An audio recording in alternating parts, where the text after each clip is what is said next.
È del 2015 la proposta fatta al comune di Realmonte dalla proprietà della Scala dei Turchi, ovvero Ferdinando Sciabarrà, di gestire il bene e ricevere la municipalità il 30% degli incassi dello sbigliettamento.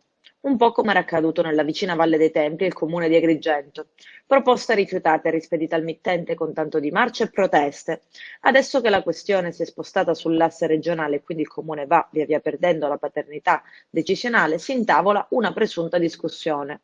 Un affido condiviso con la proprietà piuttosto che un esproprio da parte della Regione Sicilia della famosa scogliera di Marna Bianca.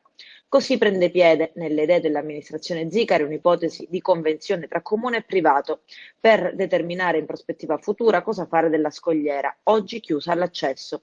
Domani pomeriggio, infatti, è prevista una seduta del Consiglio Comunale che ha un solo punto all'ordine del giorno, connesso proprio all'approvazione di un ordine del giorno che dia un'indicazione all'amministrazione comunale rispetto alla linea da seguire, se sottoscrivere quindi o meno l'accordo con il privato rispetto all'uso pluriennale del bene.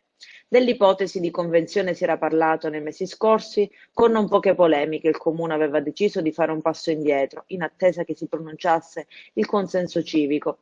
Intanto sul fronte della messa in sicurezza del bene è tutto letteralmente in alto mare.